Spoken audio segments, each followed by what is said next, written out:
Welcome to Salento with Love. I'm Davide Mengoli and I'm gonna walk through a palazzo. I know you were thinking I was gonna say the house. No, the palazzo, this beautiful building here in the background. Now you may think, what is a palazzo? Because is a palazzo a palace, a castle? Well, the literal translation would be palace, but it's not. A palazzo is very much a mansion, and back in the 1700s and 18th century, many of these palazzi were built around Salento because there was so much wealth. This is actually one of them. It belonged to a really wealthy family and now ready to become something completely different. And you may think, you know, Davide, as we're going through, why are you dressed like this if you're going to walk a building that needs restoration? Because it's a palazzo. You can't walk in a palazzo. Imagine the people in that palazzo if I walked in like a builder or dressed in an unfashioned way. So I decided to dress up today because I respect these buildings. Now, where are we? We're in a town called San Cesario di Lecce. The town in itself, it's the name in itself, di Lecce. It says of Lecce, because the distance between this town and the beautiful city of Lecce is only 5 kilometers. It means about 2.5 miles. You can almost walk to Lecce. So imagine owning a property here in San Cesario di Lecce and being so close to the Florence of the South.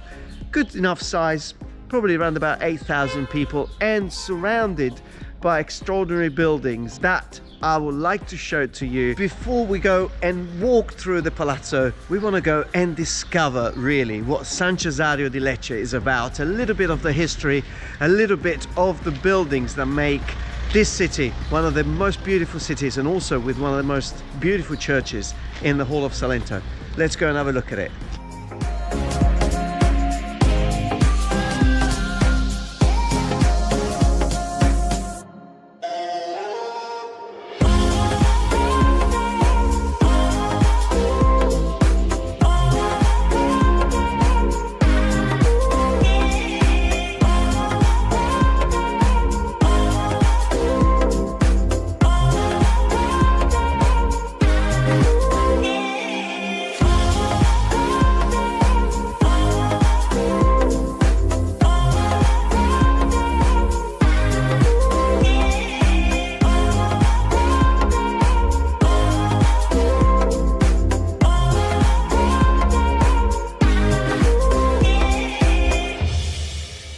I'm sure you have enjoyed the blue sky, but also what about the palazzos that we've seen, those statues, the church, the beautiful building and the palazzi, these mansions that we've seen scattered in this beautiful town. Now you think, such a small town, how can it contain so much beauty? Well, that's history. But now we are back, we have arrived, and I would like to share with you this extraordinary building. Now, it doesn't happen very often, but that I get the privilege to step inside so much history. Now, when you look at a property like this, yes, it's gone through some changes. Some areas may have been touched and retouched, but I also love the areas that haven't been touched for centuries. And we will focus on that. And incredible what you could potentially do with this kind of buildings. So let's go. So let's step inside. And as we step inside, the sound changes. Now, from looking at the outside, this was probably a commercial area, shop, until probably the last 5 or 10 years. So some changes have been done, and probably some of the original features have been not lost, but potentially covered. So as we come in through just the first area, we've got this star-shaped ceiling. And look at the height. We're probably looking at about 5 meters in height. And then these beautiful 2 rooms here. The bit over there, this another room over here. This was probably part of commercial space. Oh, with another great. I love when I see the layers of paint that have gone through maybe 70, 80, 100 years of painting over and over, and now leaving these patterns. And then Some of these doors, some may be original, some that probably have gone through some changes. But it's nice to find them here. Wow. And I was looking at this space earlier. I wonder what this is, but this goes all the way up. This goes all the way up. So I believe that this, all the way down, which has been sealed, is probably a cistern. And they used to drop the bucket all the way from the top floors down here to pull the water. This is a shaft, it's not a fireplace. And this is a really high shaft. It goes all the way up and it's been closed at the bottom. So pretty certain, yeah, there could be a cistern under here. Oh well, nice comfortable bathroom here. And isn't it incredible? Look, the thickness of the wall is so much that they've just literally carved a bathroom out from the supporting wall. But can you imagine what this could become in the hands of somebody that really wants to bring back that beautiful element of the past?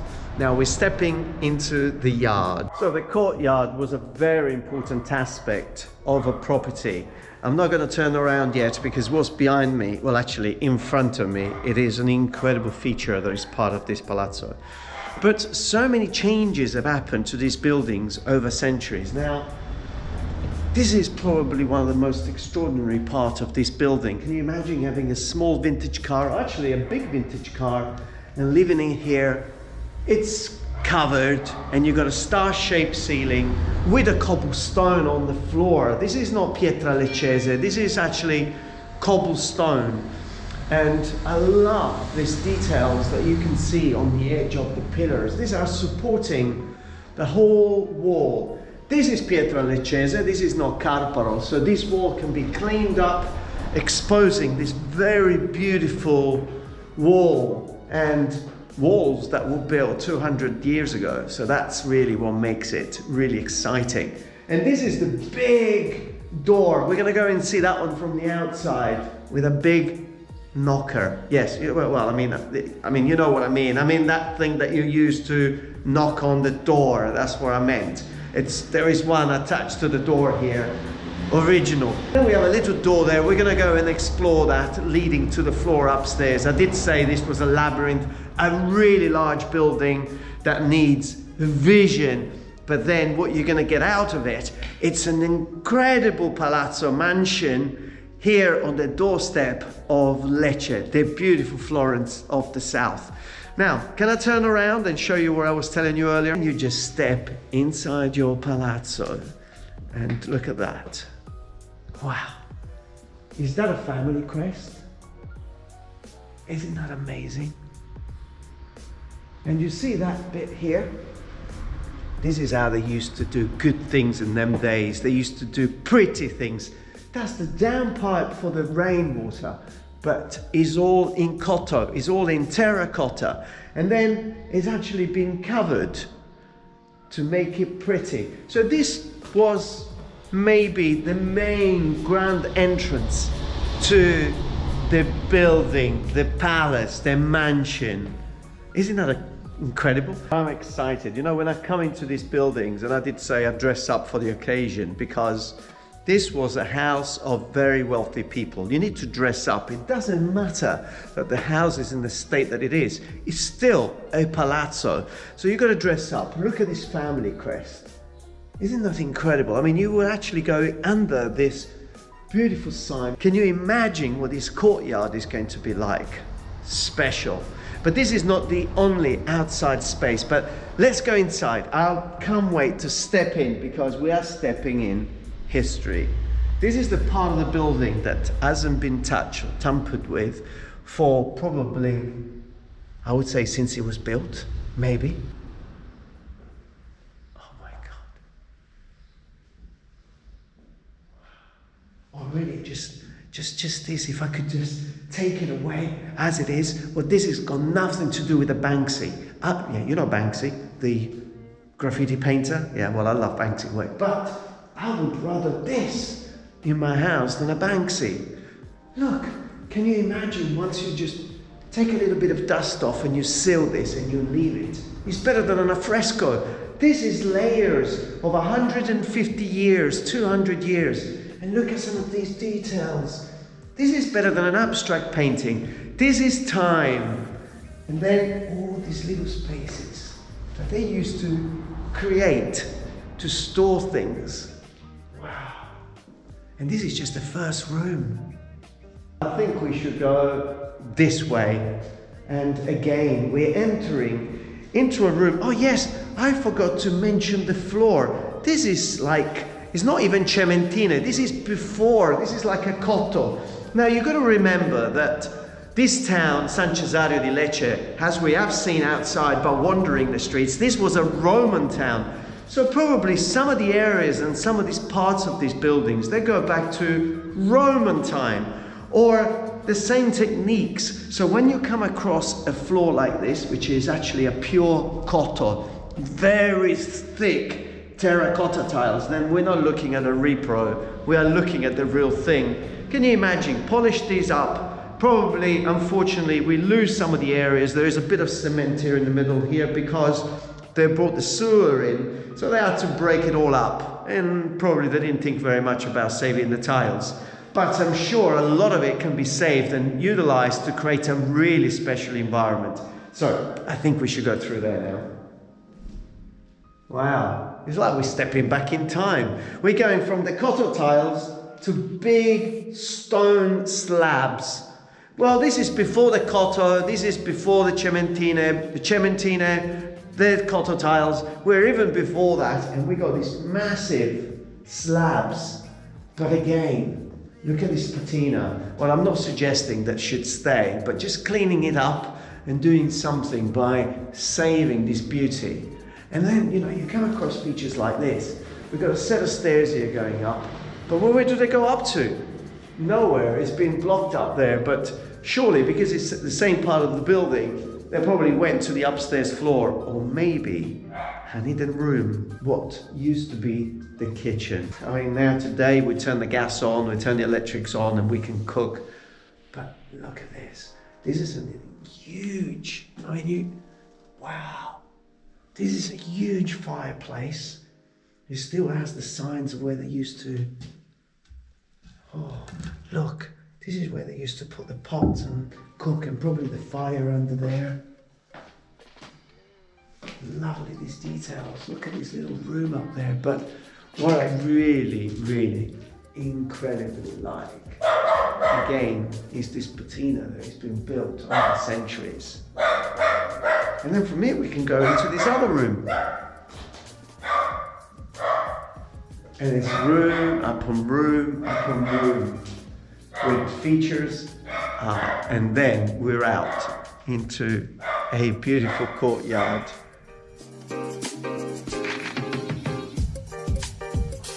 All done in paved stone. And another room. Oh, I wonder when pink came into fashion. Wow, that's interesting. And look at this detail here. This is not wallpaper, this is actually painted on the wall. This is incredibly detailed, all this little pattern. They probably used to use kind of a stencil back in the days already to reproduce this. Incredibly large, the whole of this floor here on the ground floor. And who lived there? What was it like to live in a building like this, full of rooms? Probably they had servants, they had other people living and sharing, members of the family, or just an extended family, although the idea of extending families in them days was different than today, but probably just a large family. And then upstairs was always called the noble floor, the floor where the really wealthy people lived. Maybe the same people that belonged to the family, but they were probably the owners of this mansion, of this palazzo. But here we have a set of stairs in the yard leading up. And we've got to be careful because they've got a little bit of a green mold that's grown over it where the sun doesn't shine. Yes, you probably heard that expression before. The sun doesn't shine somewhere. But look, and we're entering. Well, obviously this was a room, and the roof, it's been lost and it's gone. But it could become a really lovely solarium, an area to relax and chill out. Maybe not when the dog is barking, but that's all right. We always have a fix for everything here in Salento. No, I'm only joking. I love animals. Isn't it beautiful to be outside here? Oh yes, today I forgot to mention 19th of February. I probably have mentioned it before. I can't remember while I was walking through the town. But it's 18 degrees and it's hot and we're still in February. And what's incredible is that only a few days ago we had 5-6 degrees. This cold spell came through, but thank God it only came through and we pushed it away to north of Italy. Here we're back to the sun and we're getting ready to welcome spring. So that's probably one of the reasons why a lot of people love Puglia, because of the beautiful weather and the incredible architecture that can be found. So I think now we're gonna go outside, have a look at the outside of the building, and then we explore the upstairs. Before we go upstairs, remember I was talking about the knocker, not the knocker that you're thinking, but a door knocker. Now, do you know that there is an incredible history around door knockers? Sometimes we put our hands on it and we don't even realize what we are doing. But the Athenians, over 2,000 years ago, they created something that looked like this, but the usage wasn't actually to enter into someone's property, but it was actually to tie a chain and keep a slave by the door that could welcome the guests. It was only later that the same thing was adopted and turned into a door knocker. Now, for the British public, the lion or the lion head, it was a very symbolic symbol. In fact, number 10 Downing Street, if you want to get in and see Mr. Prime Minister, you will have to knock on the lion's head, meaning strength, power, wealth. Door knocker was very much a symbol rather than something that was used to ask for access to the building. So many changes and so much beauty. So should we go up? It's interesting, already you got like a big step going up, but surely the access to the upstairs back in the days could have been directly. Remember that door that we saw earlier? Look, we're back in the courtyard. So maybe this was the access to the upstairs. People didn't need to see when you came in with your cart that you were going upstairs. And I love details like this. This is solid brass, probably 1950s, beautiful. Or I would say earlier, it's got a very much of an Art Deco feel. So we have now arrived upstairs and we can decide if we want to go left or if we're going to want to go right. But also we have a beautiful Juliet balcony here. I won't put my head through there, or actually should I? That's glass. It could be like a guillotine really. Romeo, Romeo. No, there's no one there. Look at this beautiful little feature. So probably was used just to communicate with the downstairs family, all part of the same family. But anyway, we're up here now and we're gonna go right. We're entering this beautiful first room. I love the shape of these ceilings. They're very Gothic. They are star-shaped ceiling, but because they are narrow, they have created almost this squeezed effect, creating this closed corner, looking like a Gothic style. And as we're going through into this beautiful room, I love these details on the doors. A couple of, well, these are definitely not really old, but they've probably been left there to protect the house. That's Mother Mary. Remember the balcony that we saw from the street? Well, that's the first balcony over there. And as we're coming through here, oh yes, we got the stairs going to the roof. Yes, because you know we've got the whole of the roof to explore. This and the view that we're going to see from the roof. Oh, this is beautiful. Now the green that you're seeing, yes, some infiltration of water, but I always say when you have a star-shaped ceiling, never worry about infiltration, because there is no cement, there is no metal, it's pure stone. And it's only because the maintenance of the floor above hasn't been done. And I know something about it because we're actually doing some maintenance at the moment on a big palazzo. So isn't this beautiful, very spacious, and the balcony. We're now stepping outside. And actually what I love about being out here on the balcony, this is all cast iron. This beautiful detail here. Look, this is so, the irregularity on this metalwork is not straight. It wasn't cut with any instruments that are allowed to make a clean cut. So it's all wavy. Telling you that all this was actually hand done. And look at the details above the door. Again, once that is polished, it would bring out some beautiful details of the family. Now, these walls, beautiful. This is actually pietra leccese, it's not carporo. They don't need to be plastered, they don't need to be painted. So once they get sandblasted and clean, you'll have a real clean polish facade. Very contemporary as well. It's not too ornate, just right. It's what I love the most. Can you see all these lines within the stone? Well, these were quarried. They didn't have chainsaws, or they didn't have anything cutting. They didn't have diamond discs. This was actually done one by one. These quarries, which are incredible to see today, still functioning, but obviously using modern techniques, were pulling out these massive blocks.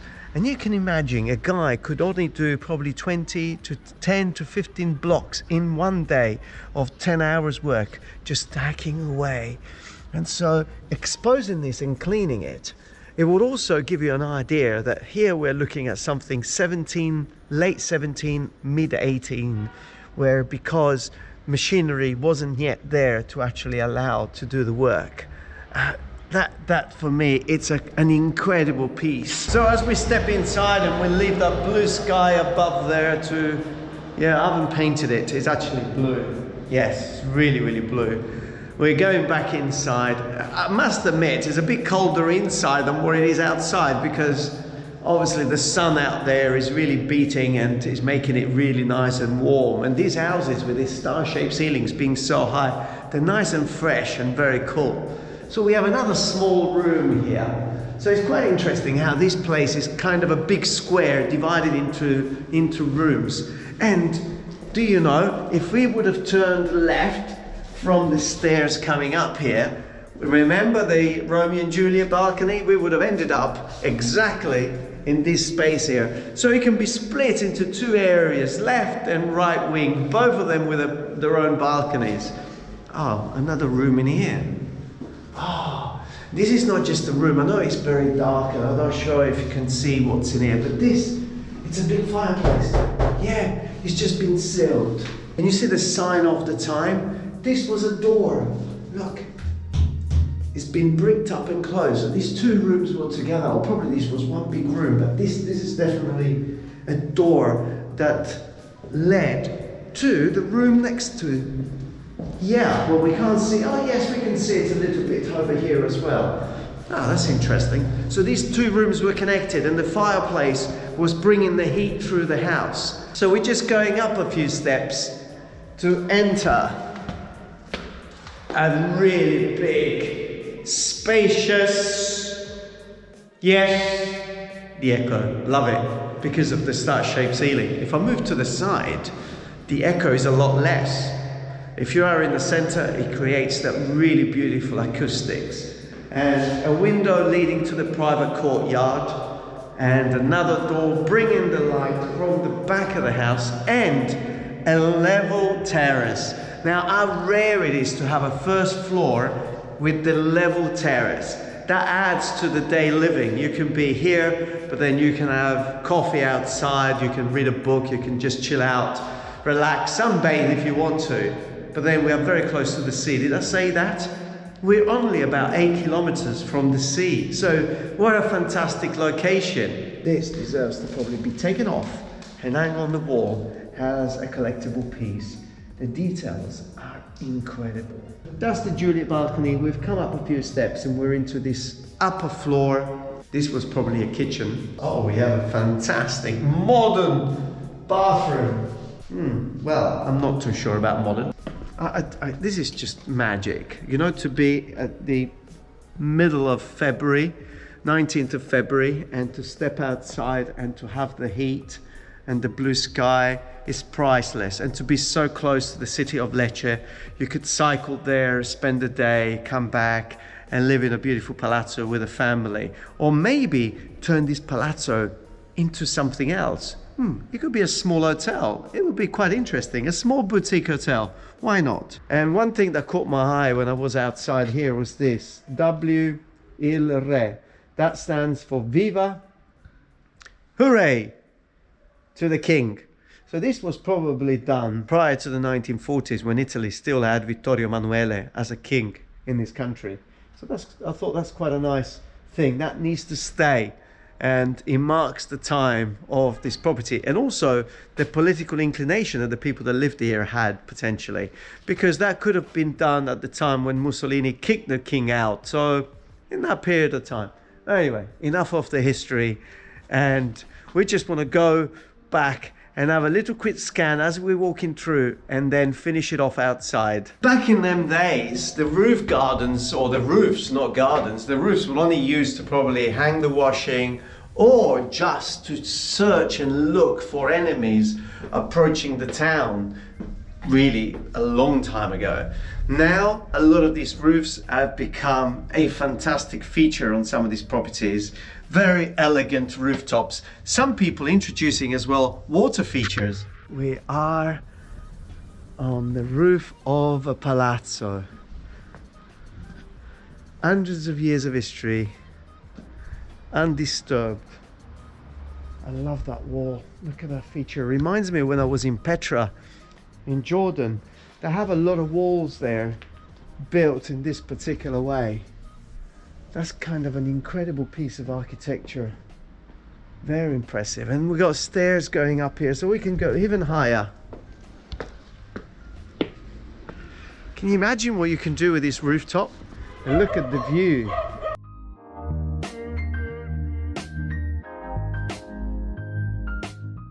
Yeah, the view is just very, very special. A 360 around will give you a good idea of how beautiful this town is. There's so many churches and bell towers in the distance that I can see. The splendid architecture, the blue sky. This must be some of the key elements of what makes Salento the place to be. This is the courtyard that we were looking at earlier. Look how huge it is, including that room space over there, while you are surrounded with the real Baroque architecture. Well, what a better way of ending this. Bells in the background, midday, time for lunch. But can you imagine what it would be like to live in Salento under this blue sky and become part of the history of some of these buildings that they're waiting to return to their full glory. I hope you've enjoyed the video. Subscribe to our YouTube channel. Bells in the background that are going. We are going as well. We are doing some incredible things here in Salento. Thank you very much for following the channel. Leave a comment and please stay safe wherever you are.